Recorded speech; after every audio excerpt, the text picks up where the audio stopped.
Welcome to top news. Ongole MP ticket Magunta శ్రీనివాసరెడ్డికి ఇప్పించేందుకు ప్రయత్నిస్తున్నట్లు మాజీ మంత్రి బాలినేని శ్రీనివాసరెడ్డి తెలిపారు. తన ప్రయత్నం ఎంతవరకు ఫలిస్తుందో వేచి చూడాలన్నారు. కావలసిన సీట్ల కోసం రాజీనామా చేయడం ఎంతోసేపు పట్టదని వ్యాఖ్యానించారు. అన్ని సామరస్యంగా జరుగుతాయన్న బాలినేని నియోజకవర్గాలన్నింటిలో వైఎస్ఆర్సీపీ అభ్యర్థులు గెలుస్తారని ధీమా వ్యక్తం చేశారు. నేను గత 6 నెలల నుంచి కూడా ఇళ్ల పట్టాలు ఇస్తామని చెప్పి చెప్పడం జరిగింది. ఇళ్ల పట్టాలు ఒంగోలు ఇవ్వటానికి ఆలస్యం కూడా చాలాసార్లు చెప్పాను. నేను పేదవాళ్ళకి ఇళ్ల పట్టాలు ఇస్తేనే ఒంగోలు పోటీ. నేను అసలు ఒంగోలు కాదు, నేను రాజకీయంగా పట్టాలు ఇవ్వలేకపోతే రాజకీయంగా వైదొలుగుదామని కూడా నేను నిశ్చయించుకోవడం జరిగింది. ఎందుకంటే ఇన్ని సంవత్సరాలు మరి ప్రతిసారి నేను ఎమ్మెల్యే ఉన్నప్పుడు చాలామంది పట్టాలు ఇవ్వడం జరిగింది. అందుకోసమని పేదవాళ్ళు పట్టాలు ఇవ్వనప్పుడు నేను ఎందుకు పోటీ చేయాలనేది నా ఉద్దేశం. మరి సీఎం గారు ఫైనల్గా మన డబ్బులు కూడా శాంక్షన్ చేసినందుకు కృతజ్ఞతలు చేసుకుంటున్నా. ప్రజలందరూ కూడా నా మీద నమ్మకంతో ఉన్నందుకు మరి వాళ్ళ రుణం నేను తీర్చుకోవాల్సిన అవసరం ఉంది. కాబట్టి అన్నీ కూడా 15-20 రోజుల్లో పూర్తి చేసి సీఎం గారు మరి ఒంగోలు పట్టాలు ఇచ్చేదానికి వస్తామని కూడా చెప్పారు. నిన్నదాకేమంటున్నారు, పట్టాలు లేదు, డబ్బులు లేవు అన్నారు. నా రాజకీయ భవిష్యత్తును కూడా పణంగా పెట్టున్నాను. అది గుర్తుపెట్టుకోవాలా. పట్టాలు ఇవ్వలేకపోతే నేను రాజకీయం మానేస్తాను చెప్పిన ఒంగోలు పోటీ చేయని చెప్పాను. 25,000 మంది పట్టాలు ఇవ్వటం కాదు, వాళ్ళందరూ కూడా ఇన్ఫ్రాస్ట్రక్చర్ తోటి అన్ని కరెంటు అన్నీ వేసి 25,000 మందికి ఇల్లు కట్టించేదాకా నేను నిద్రపోనని కూడా చెప్తా ఉన్నా. అది ఇప్పుడు కూడా ప్రయత్నం చేస్తా ఉన్నాం. ఎంపీ గారికి రావాలని కూడా భగవంతుని కోరుకుంటున్నాం, సీఎం గారిని కోరుకుంటున్నాను. మరి మా ప్రయత్నం ఎంతవరకు వస్తుందో చూడాలి. ఎందుకంటే ఆయన కూడా మొదటి నుంచి 30 సంవత్సరాల నుంచి ఉన్నాడు కాబట్టి ఆయన కోసం కూడా ప్రయత్నం చేయాల్సిన అవసరం ఉంది. ఆ ప్రయత్నంలో ఉన్నాను కూడా. వైపాలనలో ఎవరు సపోర్ట్ చేసినా సపోర్ట్ చేయకపోయినా గెలిపించుకునే బాధ్యత నాది. నేను గెలిపించుకొని వస్తాను. దాని గురించి మంత్రి కూడా సపోర్ట్ చేస్తారు. చేయకుండా ఎందుకుంటారు, పార్టీలో ఉండి చేయరని కూడా నేను చెప్పాడా లేదని. నేను ఒక చెప్తాను. ఇప్పుడు నేను చెప్పిన వాళ్ళు టికెట్ ఇవ్వలేదు. ఇప్పుడు నూతలపాడు ఉంది, ఉంది. ఇవన్నీ కూడా నేను రాజీనామా చేయటం ఎంతసేపు పట్టింది నాకు. అట్లాంటి ఏం జరగవు. మరి ఏదైనా కానీ సామరస్యంగా వెళ్ళిపోతాయి. అన్ని నియోజకవర్గాలు వైఎస్ఆర్ పార్టీ గెలుచుకుంటారు.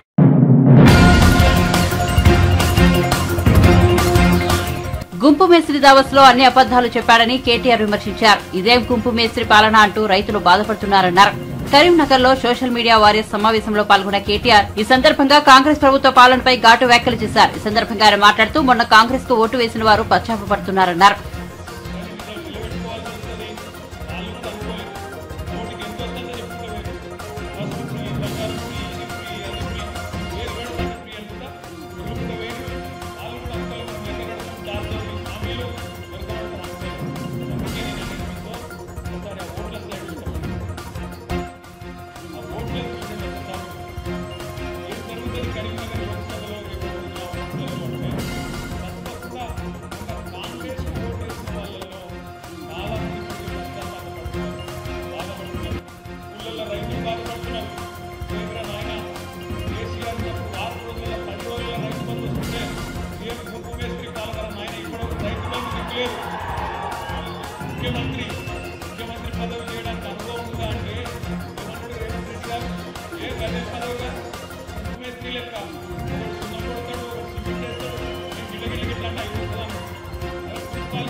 ఏమంటే తీసుకుంటాను రైతు బంధు అడలేదని ఎవరన్నంటే తీసుకుంటాం గౌరవ మంత్రివర్యులు కోమటిరెడ్డి వెంకటరెడ్డి గారి మాట.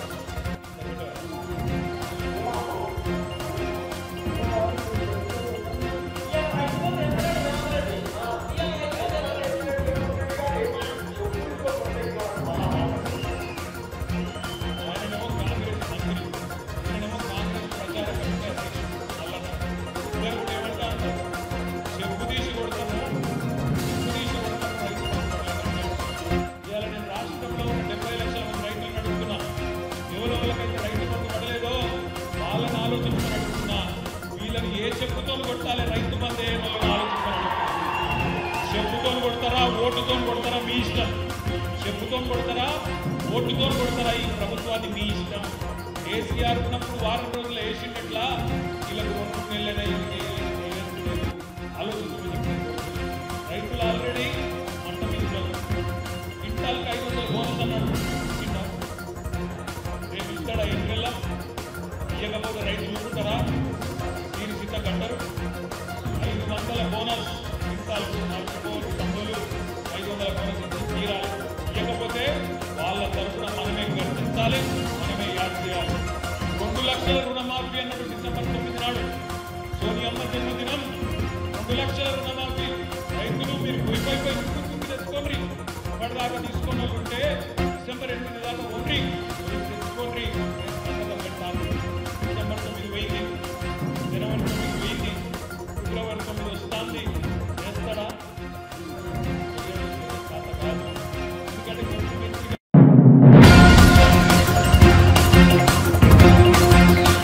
వైఎస్ షర్మిలతో జరిగిన భేటీ కేవలం వ్యక్తిగతమని, రాజకీయ కోణం లేదని మాజీ మంత్రి కొనతాల రామకృష్ణ అన్నారు. విశాఖలో షర్మిల కొనతాలను కలిశారు. అనంతరం ఆయన మీడియాతో మాట్లాడుతూ తనకు వైఎస్ రాజశేఖర రెడ్డితో మంచి అనుబంధం ఉందని, తామంతా అన్నదమ్ముల్లాగా కుటుంబ సభ్యులా ఉండేవాళ్లమని, అందుకే షర్మిల కలవడానికి వచ్చినట్టు చెప్పారు.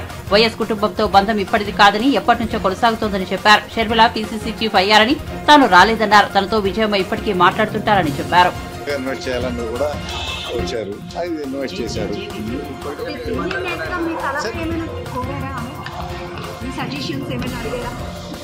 డిస్కషన్స్ అవి జరుగుతూ ఉంటాయి. ఏదో కుటుంబం అనేక మాట్లాడుకుంటూ ఉంటాం కదా అన్ని విషయాలు.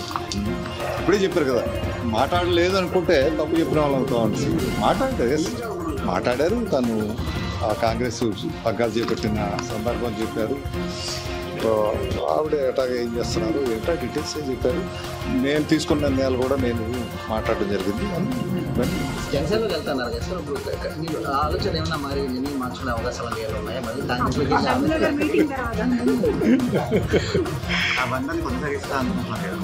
కాంగ్రెస్ పార్టీలో జాయిన్ అయ్యారు. మాకు వ్యక్తిగత బంధం, మాది రాజకీయ బంధం కాదు. మాది రాజకీయ బంధం అంటే వేరే రకం ఉంటుంది. ఇది మాది కుటుంబం. మళ్ళీ మా ఇంటికి మా మేనకోళ్ళు వచ్చిందని అనుకుంటాగా. ఎందుకంటే విజయమ్మ గారు మా అక్క అంటాగా, తమ్ముడు అని సావిడ కూడా అంటారు. అటువంటి బంధు మాది. ప్లస్ మేనకోళ్ళు వచ్చింది చాలా సంవత్సరాలు తర్వాత వచ్చాము. నేనేం చెప్పలేదు. నేను స్పష్టంగా మొన్న మాట్లాడాను, చెప్పాను.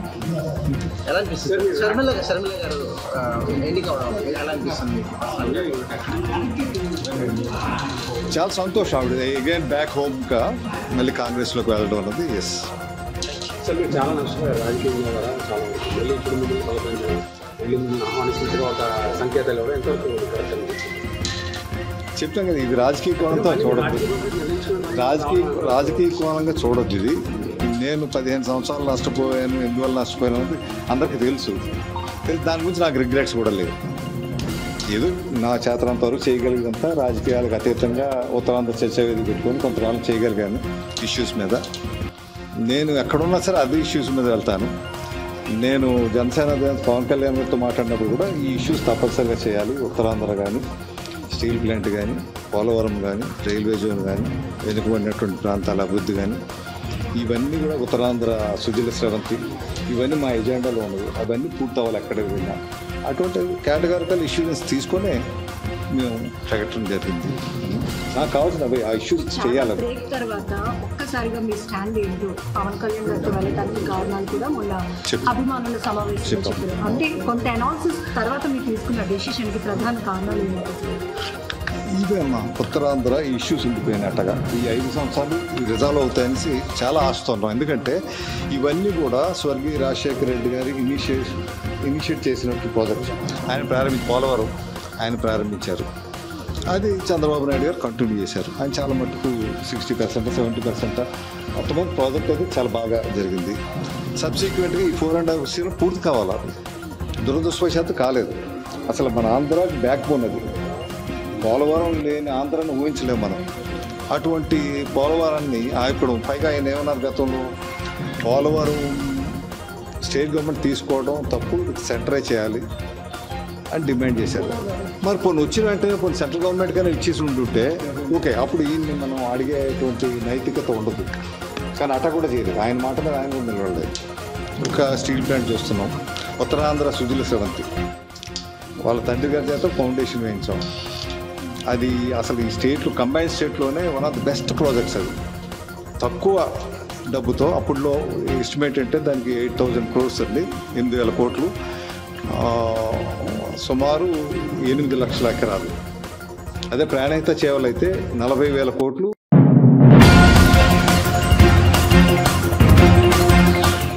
మంత్రి ధర్మాన ప్రసాదరావు తన రాజకీయ జీవితంపై ఆసక్తికర వ్యాఖ్యలు చేశారు. శ్రీకాకుళం జిల్లా ఇప్పిలి గ్రామంలో ఒక కార్యక్రమంలో ఆయన పాల్గొన్నారు. 25 ఏళ్లుగా ఎమ్మెల్యేగా ఉన్నారని, తనకు మరోసారి పోటీ చేయాలనే ఆలోచన లేదన్నారు. జగన్మోహన్ రెడ్డి పోటీ చేయాలని తనను కోరుతున్నారని ధర్మాన తెలిపారు. 33 ఏళ్లకే మంత్రిని అయ్యారని గుర్తు చేశారు. 25 సంవత్సరాలు నేను ఎమ్మెల్యే, అందుకే నేను ఇప్పుడే చెప్పారు కదా, సరే నేను రెస్ట్ తీసుకుంటున్నా, ఇంకా ఈసారికి ఆగిపోతాను, ఎవరికో పెడదామూలే పెట్టి సాయం చేద్దాం, పార్టీ పని చూస్తానంటే ముఖ్యమంత్రి గారు ఒప్పుకోలేదు. నేను చాలా చిన్నప్పుడే వచ్చేసాను రాజకీయాలు. 33 సంవత్సరాలకు నేను మంత్రి అయిపోయాను. యాక్టింగ్గా ప్రభుత్వం నడిపిన ఇంట్లోనే ఉన్నాను. ఏం విసుగు కదా, మరి అన్నీ వదిలేసి తిరిగాం కదా. అందుకోసమే నేను మానేద్దాంలే ఈసారి అన్నాను. లేదు అన్నా, ఈసారికి ఒకసారి పోటీ చేయి, నెక్స్ట్ టైంకి నేను ఆలోచిద్దాంలే, ఈ ఒకసారికి మాత్రం నువ్వు పార్టీ కోసం చెయ్యి అని ముఖ్యమంత్రి అంటే మళ్ళీ తప్పదు కనుక నేను అప్పటికీ ఇంకెస్తాను లేదు. మీ అందరూ ఏమంటే అది చెప్తాను అతనికి. ఇప్పుడు నేను మానేద్దాం అన్నది మీరు బాగుందేనంటే మీరు ఇలాగన్నారని మాట చెప్పి నేను కూడా మానేస్తాను. మానవద్దు అని అంటే మా వాళ్ళందరూ మానవద్దు అని అన్నారని చెప్తాను. సగం మంది అటు సగం మంది ఇట్లా ఉన్నారు లేదా? ప్రజాస్వామ్యంలో మీరు వద్దంటే పోటీ చేయడం ఎందుకు? రేపు పెట్టి అనేక ఉంటుంది. మీరు ఆ ఓటే కదా ఉంటుంది. మీరు ఒకవేళ వద్దంటే ఎవడైనా పోటీ చేస్తే ఏటవుతుంది? పెట్టి తెలిసిపోతుంది కదా. అందుకోసం ఎప్పుడైనా ప్రజాస్వామ్యంలో మీరు పోటీ చేయమంటే చేయాలి, వద్దంటే మానేయాలి. మీరెప్పుడూ మన సాయం చేస్తున్నారు. అందుకోసం సాయి శక్తుల నా అధికారాన్ని అంతటినీ నాకు మీ వల్ల సమకూరినటువంటి శక్తి ఏదైతే ఉంటే ఆ శక్తి మీకోసం ఖర్చు పెట్టే పని చేస్తాను. ఇన్ని సంవత్సరాల తర్వాత మీరు చెప్పాలి, లేదు లేదు నా దగ్గర నువ్వు పుచ్చుకున్న డబ్బులు అని ఎవరైనా చెప్తే, మా బంధువులు చెప్పాడు పలానా ఊర్లోనా, లేదు మా పిల్లడు మద్రాసులో ఉన్నాడు నా దగ్గర డబ్బులు పుచ్చుకున్నాడు ఈ 40 సంవత్సరాలు ఉన్నా ధర్మాన ప్రసాద్ అని చెప్తే ఎప్పుడు మళ్ళీ మీకు మొహం చూపించడానికి మీకు మనం చేస్తాం. మరి ఏం ప్రజా జీవితంలో ఎందుకంటే ఏం చేస్తాం? మరి చేయవలసినవన్నీ చేశాము. మీ ప్రయోజనం కోసం ఇప్పుడు చెప్తున్నాం. మేము అందరం చెప్పింది కూడా నేను గెలవకపోతే ఏమైపోతుంది కాదు, నష్టపోయేది మీరు అని అంటున్నాం.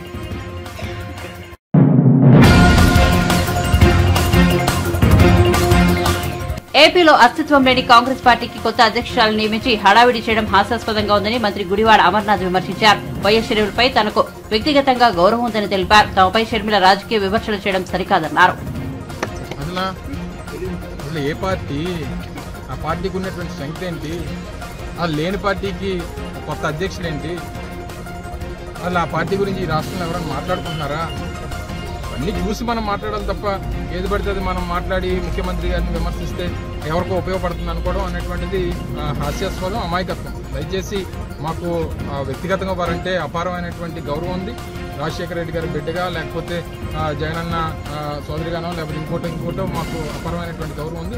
దయచేసి రాజకీయ విమర్శలు చేసి ముఖ్యమంత్రి గారినో లేదా మా రాజకీయ పార్టీనో విమర్శిస్తే వేరొకరికి ఉపయోగపడుతుందనేటువంటి విధంగా వారు మాట్లాడడం అనేటువంటిది మంచిది కాదనేటువంటిది నా అభిప్రాయం.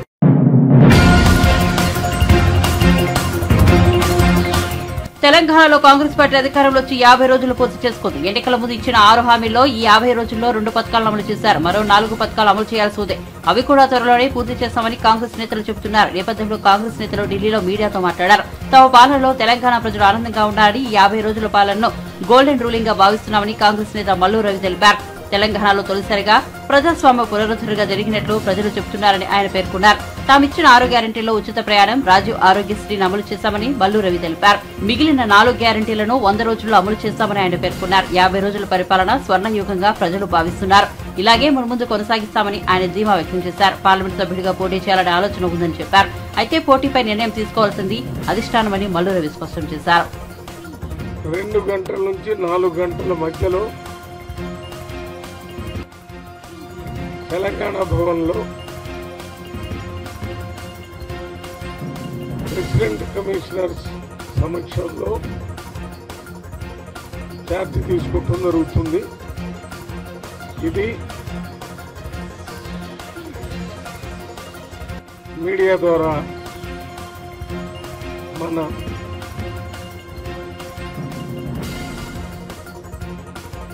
ఇక్కడి నుంచి ఢిల్లీ రావడానికి అవకాశం ఉన్న వాళ్ళని రావాలని,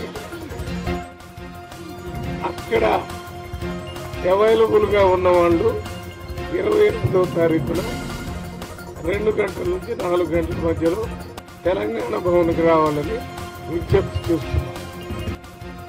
తర్వాత ఈ ప్రత్యేక ప్రతినిధి పదవిని నా మీద నమ్మకం ఉంచి నాకు ఇచ్చినటువంటి రాష్ట్ర ముఖ్యమంత్రి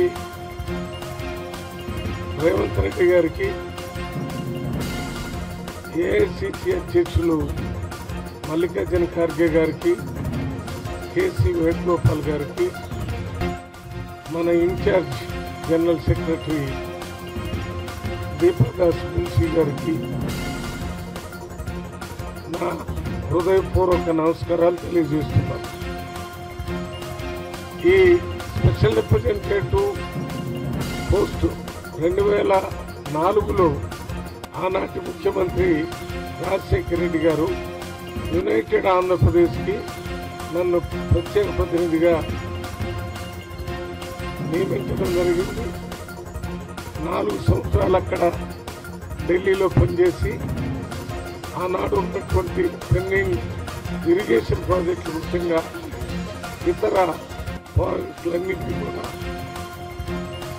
80% వరకు క్లియర్ చేయడం జరిగింది.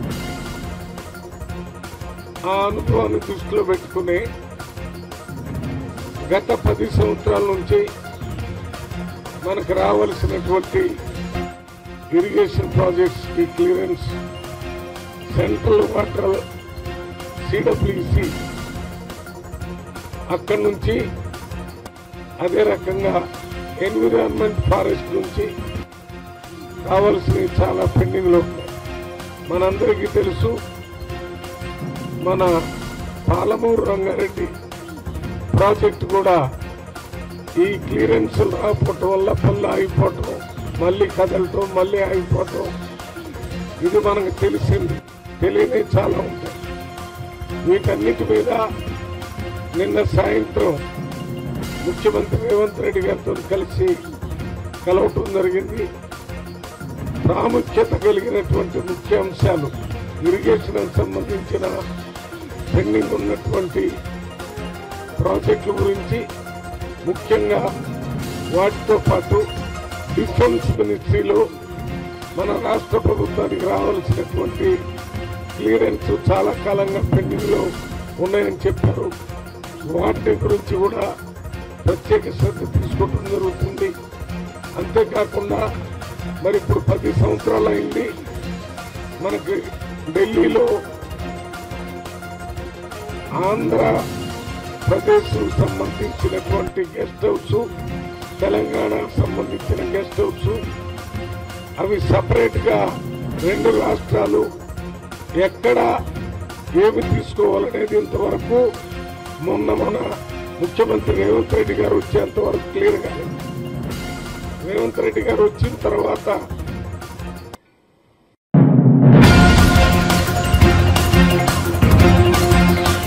మాజీ సీఎం కేసీఆర్ ఓటమికి ఆయన కొడుకు కేటీఆర్ కారణమని బీజేపీ ఎంపీ బండి సంజయ్ అన్నారు. బుధవారం ఆయన మీడియాతో మాట్లాడుతూ కేసీఆర్ కొడుకు కేటీఆర్ కి అహంకారం తగ్గలేదని, ఆ కుటుంబానికి ప్రజలు గుణపాఠం చెప్పినా బుద్ధి రాలేదని విమర్శించారు. 10 ఏళ్ల అబద్దాలతో మోసం చేస్తూ కాలం గడిపారని దుయ్యబట్టారు. దీనిపై తాను చర్చకు సిద్దమని సవాల్ విసిరారు. కుహానా మేధావులను కరీంనగర్ ప్రజలు నమ్మరన్నారు. పార్లమెంట్ ఎన్నికల్లో బీఆర్ఎస్ కు 3వ స్థానం మీద దక్కుతుందన్నారు. యాదగిరిగుట్టను వ్యాపార కేంద్రంగా మార్చిన ఘనత కేసీఆర్ దేనని, కేసీఆర్ కొడుకుతోనే పార్టీ భ్రష్టు పట్టిందంటూ మండిపడ్డారు. బొట్టు పెట్టుకున్నోడే హిందువులని, మీలాగా మేము నాస్తికులం కాదన్నారు. కేసీఆర్ ను ఆయన కొడుకే టార్చర్ పెట్టాడని ఆరోపించారు. కేసీఆర్ నడుం విరిగిందా లేక విరగొట్టారా అంటూ సందేహం వ్యక్తం చేశారు. పెద్దయిన ఓటమికి కొడుకే కారణమని బండి సంజయ్ పేర్కొన్నారు. తెలంగాణ ప్రజలను నమ్మించి మోసం చేసి ఆ భాషతోని అబద్ధాలతోని నమ్మించి మోసం చేస్తున్న సందర్భంలో నేను రాష్ట్ర అధ్యక్షుడైన తర్వాత మా పార్టీ కార్యకర్తలు, మా నాయకులు అందరం కలిసి కేసీఆర్ కుటుంబం బండారం అంతా బయటపెడితే ఇవాళ తెలంగాణ ప్రజలు వాళ్ళకి ఏ విధంగా గుణపాఠం చెప్పారో ఇవాళ కేసీఆర్ కొడుకు ఆలోచించాలి. ఇంకా అదే వాగుడు, అదే మురుగుడు, అదే అబద్ధాలు, ఇంకా అబద్ధాలు చెప్పి ఇంకా నమ్మించే ప్రయత్నం చేస్తున్నారు. ఏది పడుతుంది మాట్లాడుతూ ఉంటాడు. ఏం మాట్లాడతాడో ఆయనకే తెలియదు. ఆయన పక్క ఇంకో మేధావి ఉంటాడు. ఇక్కడ కరీంనగర్లో మేధావులు కరువైన బీఆర్ఎస్ పార్టీకి పక్క జిల్లా నుంచి మేధావిని అరువు తీసుకున్నారు, కిరాయి తీసుకున్నారు. ఆయనది జిల్లా కాదు, ఈ ప్రాంతం కాదు. ఇక్కడ బండి సంజయ్ పోటీ చేసాడు, ఎవరు లేరారు వాళ్ళ పార్టీలో, ఎవరు ముందు రాలే. అందుకే పక్క జిల్లా తీసుకున్నాడు ఆయన. 2 సార్లు ఏదో తెలంగాణ ఉద్యమం అని చెప్పి గెలిపించారు. పక్క జిల్లాలను గెలిపించే కర్మ. సరే ఆయన సొసైటీకి ఉపయోగపడతాడు, ఆయన వల్ల లాభం ఉంది, తెలంగాణకు ఉన్న లాభం ఉంది అంటే గెలిపిస్తారు ఆయన.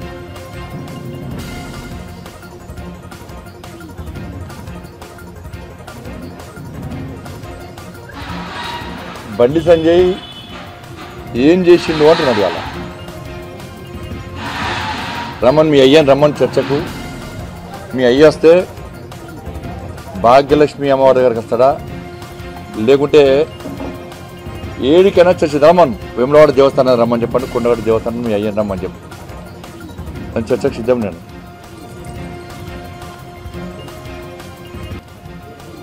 ఆ కుహానా మేధావి ఆయన పక్క కూర్చోబెట్టుకొని అబద్ధాలు ఆడి ఇలా ప్రజలను నమ్మించి మోసం చేసే ప్రయత్నం చేస్తే కరీంనగర్ పార్లమెంట్ నియోజకవర్గ ప్రజలు ఎంత తెలివి మంత్రులని తెలియదు.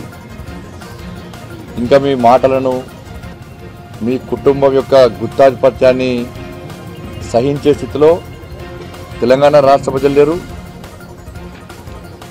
కరీంనగర్ పార్లమెంట్ నియోజకవర్గ ప్రజలు అసలే లేరు. మీది 3వ స్థానం గ్యారంటీ రాసి పెట్టుకో. అది మీ కార్యకర్తలు చెప్తున్నారు, మీ నాయకులు చెప్తున్నారు, మీకు కూడా తెలుసు. మీది 3వ ప్లేసు కరీంనగర్ పార్లమెంట్ నియోజకవర్గంలో. మీకు డిపాజిట్ రాదు, 100% రాసి పెట్టుకోవాలి. మీరు పోటీలో లేరు.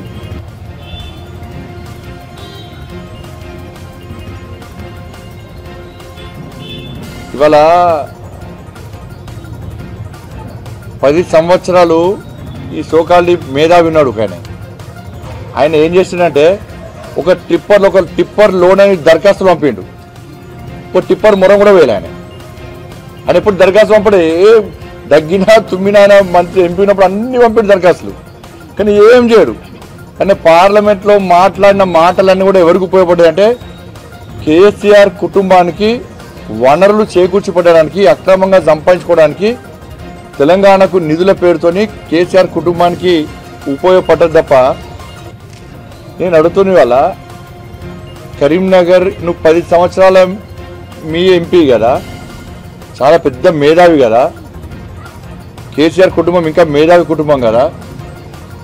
కరీంనగర్ జగిత్యాల రోడ్కు, కరీంనగర్ వరంగల్ రోడ్కు 10 సంవత్సరాల్లో పనులు ఎందుకు ప్రారంభించలే?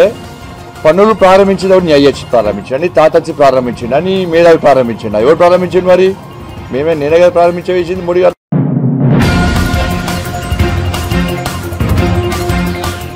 ఏపీసీసీ అధ్యక్షులు వైఎస్ షర్మిలను ఉద్దేశించి వైసీపీ ఎంపీ మిథున్ రెడ్డి విమర్శలు గుప్పించారు. షర్మిల దుష్టశక్తుల ట్రాప్ లో పడ్డారని అన్నారు. ఆమెను చూస్తుంటే జాలి కలుగుతోందని చెప్పారు. ఆమె చంద్రబాబు మాదిరి మాట్లాడుతున్నారని, చంద్రబాబు డైరెక్షన్ లో నడుస్తున్నారని అన్నారు. చంద్రబాబు స్క్రిప్ట్ ను షర్మిల చదవడాన్ని వ్యతిరేకిస్తున్నామని చెప్పారు. జగన్ ను 16 నెలలు జైల్లో పెట్టి వైఎస్ఆర్ పేరును ఛార్జిషీట్ లో పొందుపరిచిన కాంగ్రెస్ కోసం షర్మిల పనిచేయడం బాధాకరమని అన్నారు. అయితే సీఎం జగన్ చెల్లెలుగా షర్మిలను గౌరవిస్తారని చెప్పారు. చింతలపూడి ఎమ్మెల్యే ఎలీజాకు పార్టీలో సంసద స్థానం ఉంటుందని హామీ ఇచ్చారు.